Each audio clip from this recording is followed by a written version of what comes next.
What's up, everybody? My name's Big Cam and welcome back to a Comically Boston breakdown episode, and today we're talking about the new Hulu/FX series Alien Earth episode 3 titled Metamorphosis. And Alien Earth has been really good so far, and we're coming off of last week where it was a big old cliffhanger ending where Wendy and her brother Joe, well, technically Marcy and Joe are brother and sister, but Wendy is now her new body with the Marcy's consciousness still tucked inside of it, and, you know, Joe witnesses Wendy being his sister, and he, had to test her, asking her some questions, and then he figures out that she really is his sister, and he gets tackled by a xenomorph out a window, and that's kind of where we ended up last episode. Where we left off last week, where Wendy looked at Slightly and said, "Guard the omelet," and took off running, and that's where we pick up off this episode. But I really love the two of them already. I mean, I don't even know that much about them,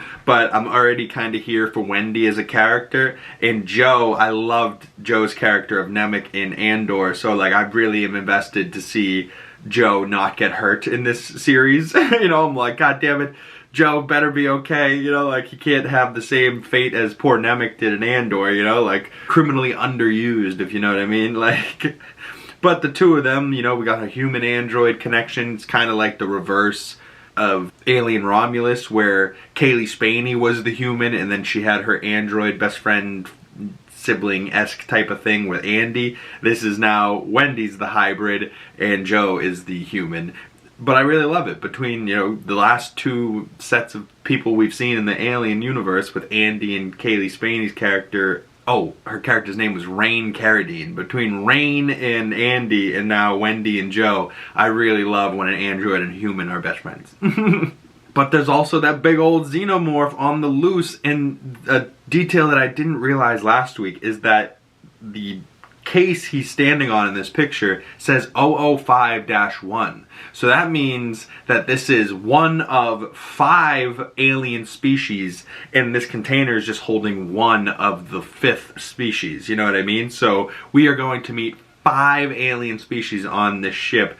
We've already met a couple of them, with the eyeball creature that killed the cat, the bloodsuckers that killed those 2 guards the last episode, the xenomorph, that weird alien cocoon-looking sack thing that was on the ceiling, and then there's one more, maybe this thing that's in this container, and it almost looks like a bee, but also maybe could be a facehugger, but if it's a facehugger, you definitely don't want those things getting loose. But we open this episode on the Alien Earth title card, and it shows flashbacks from the last 2 episodes, and it's just flashing between various different moments, and I think some stuff we didn't see, some stuff we did see, but just showing these horrific moments from the last 2 episodes just flashing on screen for a brief moment as the Alien Earth title card comes up. Wendy goes to see if she can find her brother Joe, while Kirsch and the other hybrids are securing the other alien specimens. One of the hybrid girls, Nibs, is questioning everything and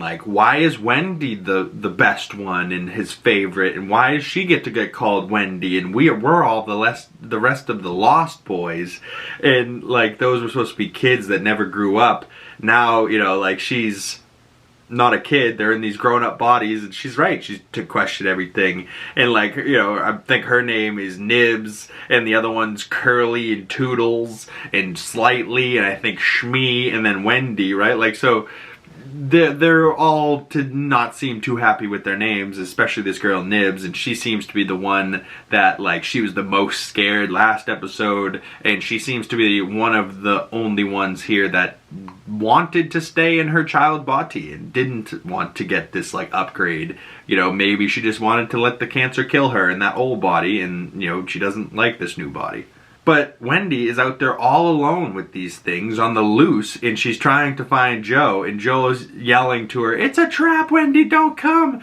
And of course Wendy walks right up into it, but she doesn't fear this trap because they're supposed to be much more, indestructible than, say, a human is. And the xenomorph starts poking its face through this plastic curtain. I don't know if you've ever worked in like a warehouse, but there's like these curtains that are plastic, and you know, they're more like just room dividers, but like the plastic curtain thing just starts like poking its head through and like you know, like the slimy, gooey, like xenomorphs are so creepy looking, but also the type of alien where like you see it and you're like, gross, but why can't I take my eyes off of it? You're like, yeah. And then the xenomorph starts playing games with them and jumps on top of the container they're in, and they can hear it banging around. And Joe stabs the ceiling to stab the xenomorph through the container, and they realize that this thing bleeds acid, and the acid blood starts burning the thing and drips on his jacket. He has to strip his jacket off so it doesn't burn him. And then the xenomorph gets pissed that they just stabbed this thing, so that starts flipping the container and shaking around in the container that they're in, and that looks like kind of a practical shot. And then it stabs Joe and throws him, and then it's on top of him, bleeding, or well, not bleeding, but drooling into his mouth. And it's like, oh, so gross when these xenomorphs are on top of you, and they're like, but look, you can just see like this ooze falling out of their face. It's like, why are they so like saliva? Like, why do they have so much saliva? But right when it looks like this thing's about to use its retractable jaw to friggin' punch through Joe's head, Wendy hooks the retractable jaw and starts like pulling it and rips its retractable jaw right out of its mouth. And then Wendy and Joe try to separate themselves from the xenomorph as she's like holding it with the hook, and they try to drop this like elevator door to trap the xenomorph on the other side of it, but it pulls Wendy back at the last second, and Joe is trapped on the other side, and it's Wendy and the xenomorph on the other side of the door. And we're like, oh no, is Wendy about to die? And like the door closes and they're split up for a moment, and Joe's gotta like rush to get the door back open, and when he does, Wendy has sliced off the xenomorph head and killed it, but then we see white blood or cum or whatever milk that these things are powered up from. Their white synthetic blood starts dripping down her forehead, and then we see Joe, you know, like he's all like, no, Wendy, no, you know, and he's kind of like, you know, I thought I lost my sister already, now I just got her back, I can't lose her again. And he like grabs her and then throws up blood himself, which I didn't know what that was about. Maybe that was from him getting like stabbed in like the kidney or something or whatever. Maybe it's just adrenaline or whatever. He's just like, ah. And then after Joe throws up blood, he kind of passes out next to her. And it looks like they're both dead at the same time, even though it kind of, we're like, all right, they'll probably just passed out and they'll be saved by the rest of the team. But they're like, it looks like they both die holding hands while laying on the ground next to this dead xenomorph with his head sliced off with the acid blood just like steaming. And I was like, wow, this is actually a pretty great shot of like the xenomorph on the ground and the two of them just lit by like the flashlight. So good. Slightly in the other Lost Boy, who I think his name is Shmi, they're kind of like the dumbest, kiddest boys of the group. You know, like they seem like 11, 10-year-old boy type things to me. And they're like playing around with the eggs and they almost touch it, and Morrow comes in, and the cyborg that was on the ship and is like talking to them and has a gun pointed at them.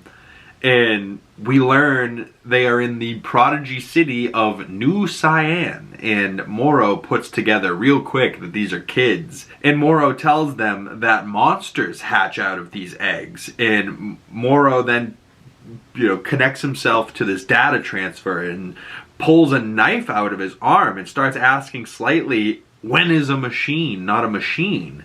And these synths think they have parents, and he's trying to like figure out, wait, what is going on? I thought these were robots. Who are these synths? So this cyborg, who is part man, part machine, not, you know, part machine, part human. You know, there's a difference of being part man, part machine, because you're man first, then machine. But if you're machine, part human, the machine part comes first, and that's what makes these hybrids, right? Because most of their entire body is synthetic, and then their brain is human. Where the other guy, most of his body is human, but his technology is synthetic, right? Kirsch shows up to back up slightly in Shmi, and he seems to have no fear of Morrow, even though he's got like a gun pointed on him. And Morrow like backs down, and the eggs start to hatch, and Morrow is probably the human genetic material that is making these eggs start to hatch, and Morrow jumps out of the same hole that Joe got pushed out of by the xenomorph, and he just kind of disappears from there. And then we see the bodies of Joe and Wendy, and the dead xenomorph get brought back to the Prodigy headquarters in the Prodigy labs. So Prodigy now has all of the alien specimens captured from the ship, and this seems to very much so excite Boy Cavalier. And he walks over and finds out that Wendy was damaged pretty bad and they're going to try to save her. And it seems like she's on this table recharging. Kirsch then gives Boy Cavalier some sass, and Boy's like, why does everyone seem so feisty and angry with me? And everyone's being rashed and rushing their decisions with Boy Cavalier. And Boy gets too close to one of the eggs, and it looks like it starts to sense organic life and starts to open up. But when Kirsch is near it and the other synthetics, it doesn't open up. So it only, like these face huggers are attracted toward organic material like humans or, actual living beings, not just robots. So that's a nice little detail. And Kirsch starts to push Boy Cavalier back out of the way before Boyd would become a host for one of these things if a face hugger got attached to him, which just when he said this, I go, oh, that's probably going to be his fate later in this series. Boy Cavalier dies by way of face hugger and then a xenomorph bursts out of his chest type thing. We then see one of the Prodigy, security members, a bald guy, questioning Slightly and the other boy, Shmi, about the cyborg. And they're all like, are we in trouble? It's like a principal walks in and it's like, what did you two do? And they're like, nothing. Oh, we're in trouble, aren't we? We did something. They rat themselves out pretty much. And the guy informs us that the cyborg hasn't been found and that the boys have cameras in their eyes. And Slightly's like, I don't know if I like that. And I'm like, this is kind of creepy. These are still kind of children. And I get they're robots, but they're like, they're children. So like, what if they're robots. So what are they really doing? And they're innocent children. But still, like if it was me, I wouldn't want anybody seeing what my eyeballs are seeing all the damn time. I'm a fuck. Like, you gotta keep your private shit private, right? These poor, children that are now being monitored at all moments, like these poor kids, like poor Slightly. I felt bad for him. We then cut back to Morrow walking through the city, and as a cyborg, he still has to eat, so he steals some food and then steals a phone and calls Yutani. And he knew Yutani's grandmother, and it's been 65 years, so this is now her granddaughter running the business. And he says, these creatures are my life's work. I'm going to get them back, as she was telling him to pull out, and he goes, I'm staying and I'm going to get those creatures back for you. Don't worry. So Morrow is now working as like a Yutani agent out here, trying to get these creatures back from his crashed ship, and so he's going to be going up against Prodigy here. We then cut over to Boy Cavalier, who never wears shoes, and he's always barefoot, and Curly comes and talks to him, and says she's the best, and that Wendy only ever thinks about her stupid brother. So this Curly wants, to be the best, and clearly, is adapting to this new body perfectly fine, and has thoughts, and has this working brain, and, it seems to be more of a supercomputer, more of an android type, less feelings, more brain, more computing, and less feelings, where Wendy feels much more like a human hybrid, where she's almost just got this new body, she's not even necessarily an android anymore, she's just got this, replacement body for her consciousness, almost like altered carbon, update the consciousness into this new body, and then now that's what's going on, I don't know. But Curly here doesn't like Wendy and wants to be number one over her. And she says to Boy Cavalier that she could be him one day, or even better than him, because she thinks and that she has ideas. She learned French last week. Maybe she is the best. She's just learning French in a week. And then Boy asks her, what is a prodigy? What makes a prodigy a genius is they have access to a world of infinite imagination. And why are children prodigies? Because they have access to infinite imagination. They're not closed off and closed-minded like an adult would. And, cultivate your imagination. Don't ever let that imagination go, because it's one of our most powerful things as human beings. And Boy says that he's going to give her some material to read and study, and that the next time they talk, they'll play. How's that sound? And she goes, am I number one now? And he goes, no, but you're certainly in the race. So, you know, and the way that he was saying it to her, I was like, I can't tell if this is like kid playtime or if this is like two geniuses just playing in a lab type of thing, or if it was kind of like weirdly sexual and it's like adult playtime. I was like, I don't know if this is weird or not. We then see Morrow has hacked into Slightly's head somehow, and he's like talking to him through his brain, just out of like the ether. All of a sudden Slightly's like, where are you coming from? And he's just like talking to him. And Morrow asks him, have you figured out my riddle? I figured out yours. When is a machine not a machine? And he's like, leave me alone, please. And he goes, his riddle, how can a synthetic being have parents? And then he goes, how old are you? And you said something to me, very wise. Everyone needs a friend. And then he asks Slightly, will you be my friend? And he's like, sure. And he goes, good, you make me feel much better. Sleep tight, don't let the bed bugs bite. And he walks off. Slightly's like, hello? Are you still in my brain? You know, like, he's like, how did he do this? He doesn't know what's happening. We then see Nub seems to be adjusting the worst to her new body and wants to be a kid again. And we see her like looking in the mirror, and we see like fading shots of like the child versus now the adult body, and how she's like looking at this new face but still seeing the child body. So she seems to not be adjusting well to this android, you know, hybrid body at all. And then Curly seems to be adjusting great. Wendy seems to be just like Marcy. And then the other two boys seem to be just boys, you know, and then there's another one that just seems to be a more of like a synthetic, just kind of like a computer calculating. And the boys seem like little kids, you know, so they're more like Wendy, I guess, where they're not necessarily adult or, you know, adapting to this new body. They're just kind of like, bro, come on, bro. You know, like they threw out so many bros in this episode that I was like, what is this, the tracksuit mafia and Hawkeye? Like, bro, dude, bro, come on, bro. We then see Wendy wake up on her recharging table, or a hospital table, but like for her, I guess it's just a recharging table, and there's like this blue thing around her head. As her eyes open, the thing lights up, and there's the lady doctor that's like cares about her, was just sleeping next to her, but as Wendy wakes up so quietly, she doesn't even wake her.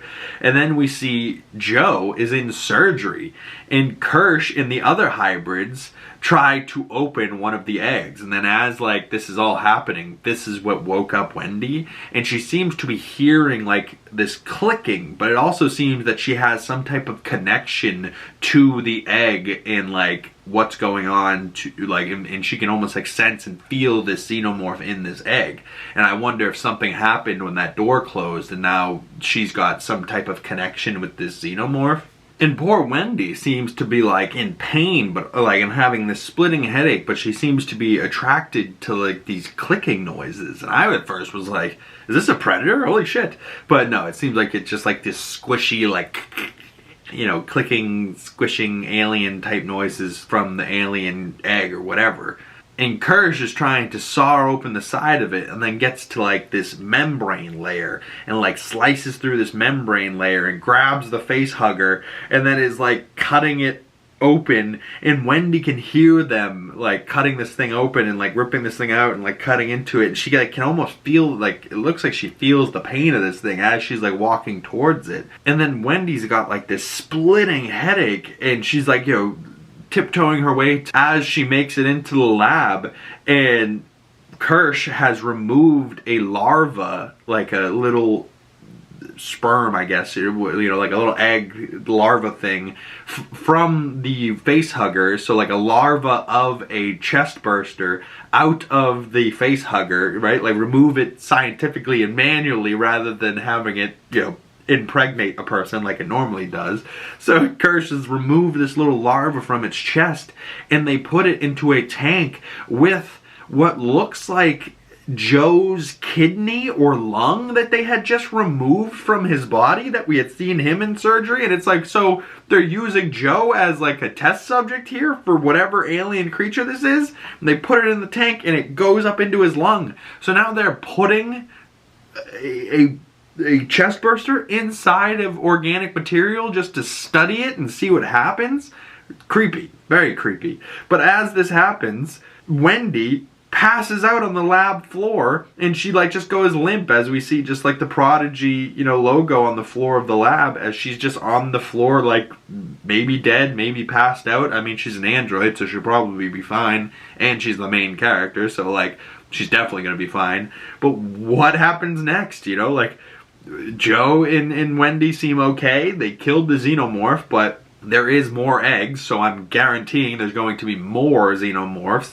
But even if we don't deal with more xenomorphs the rest of the season, we still have the other 4 creatures and the other 4 experiments that they brought back to this lab. And then we still have Yutani and Moro to worry about. So comment below your thoughts on Alien Earth, and where do you think episode 4 will be taking us in the rest of this season. So far, I'm very interested. It's not incredible, it's not like the best show I've ever seen, but I'm certainly interested into seeing where it goes, and I am enjoying the cast, the kids, the Kirsch, Wendy, Joe, you know, even Moro and friggin' Yutani, you know, and the actual alien itself, the xenomorph, looked really freaking good. So if this is what this show has to offer just 3 episodes in, I'm here for it, you know. And maybe these videos don't do the most amount of views for the channel, but for the people out there that really love it and want to talk more Alien Earth, please comment below and chat with me about Alien Earth, and let me know what your favorite part has been, who's your favorite character, what do you think happens next, and yeah, where does the rest of the season bring us, and does it have a Predator in it? Does it end up connecting to Predator Badlands or Alien Romulus or whatever comes next, or maybe more of a connection to the first Alien movie, because this is set 2 years before that, so maybe this brings us right into that Alien movie, who knows. But that's it for me, y'all. Thank you guys so much for coming on by. Please, if you'd like to chat more Alien Earth with me on my other social medias, links for those down in the description below. If you'd like to support the channel, the best way to do that is subscribing if you haven't already, commenting down in the comment section below, liking this video, hitting that bell so you don't miss future Alien Earth videos and you get the notifications when those come out. Once again, my name is Big Cam. Thank you guys so much for coming on by, and I will see you beautiful people in the next one. Peace!